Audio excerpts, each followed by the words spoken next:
पढ़ते हैं।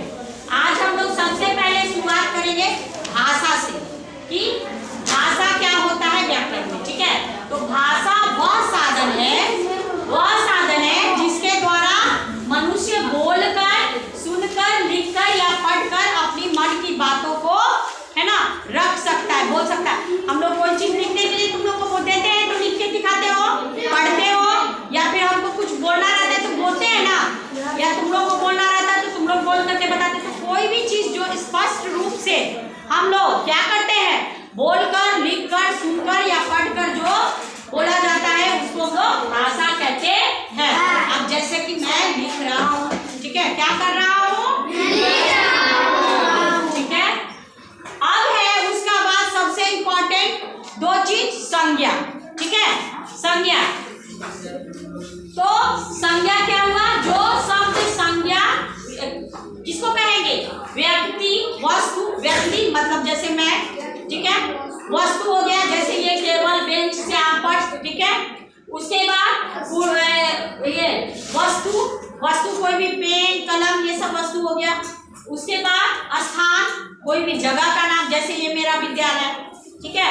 और कोई भी पंछी या जंतु का नाम, तो गाय, चिड़िया, ये सब, ठीक है।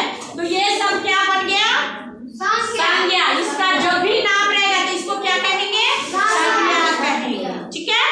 अब है सर्वनाम, जो सब इम्पोर्टेंट है, सर्वनाम। तो जो शब्द संज्ञा के बदले प्रयोग किया जाता है। अब जैसे देखो, एक ही चीज को बार बार, राम स्कूल आता है, राम पढ़ता है, राम लिखता है, तो ये बार बार राम का यूज हो रहा है, सही नहीं है। तो उसके बदले हम लोग क्या यूज करते हैं, जैसे कि राम स्कूल आता है, वह स्कूल में पढ़ता है, वह लिख रहा है, ये जो है ना यूज किए ना, तो यह वह तुम्हारा हमारा जो लगाए तो क्या बना, सर्वनाम।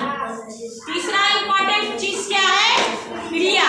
चौथा क्रिया।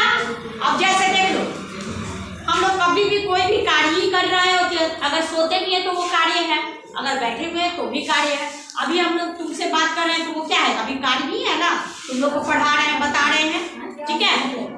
तो जो भी किसी काम के होने या करने का बोध होता है उसको हम लोग क्या कहेंगे, क्रिया कहेंगे। क्या कहेंगे, क्रिया। जैसे पढ़ना, लिखना, चलना, दौड़ना, खाना पीना, ठीक है। अब जो है सबसे उसके बाद इम्पोर्टेंट क्या है, विशेषण। जो शब्द संज्ञा क्या विशेषता बता। अब जैसे देख लो, मान लिए हम किताब में लिख रहे हैं, कॉपी में लिख रहे हैं, तो पूछा गया ये किताब जो है किसका रंग क्या है, लाल रंग का होगा, पीला रंग का होगा, तो वो उसका क्या होगा, विशेषता।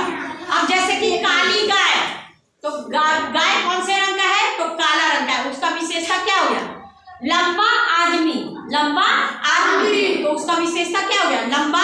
कैसा आदमी है, लंबा। कैसा आदमी है, लंबा, है ना। तेज विद्यार्थी, विद्यार्थी कैसा है, तेज है। कैसा है, तेज। तो तेज शब्द क्या हो गया, विशेषण। क्या हो गया, विशेषण, है ना। तो जब भी हम लोग व्याकरण पढ़ेंगे तो ये 4-5 चीजें जो है वो बिल्कुल हम लोगों को, अभी तुम लोग क्योंकि 4th में हो तो उसके बाद जैसे जैसे बढ़ोगे यही चीज बढ़ते जाएगा।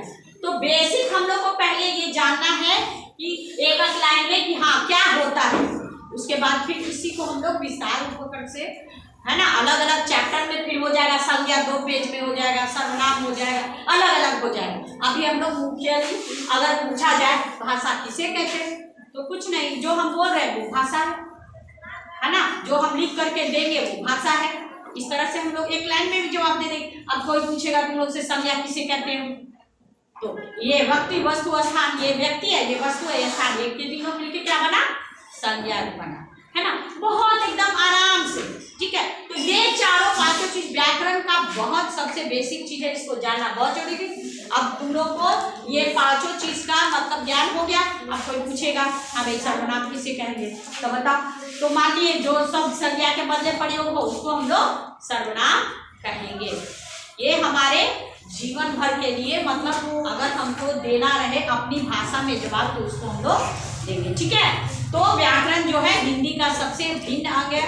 तो है ना, इस बहुत महत्वपूर्ण है व्याकरण जानना हम लोग, और जिसको कि हम लोग आज क्या क्या जाने, क्या क्या जाने, भाषा, उसके बाद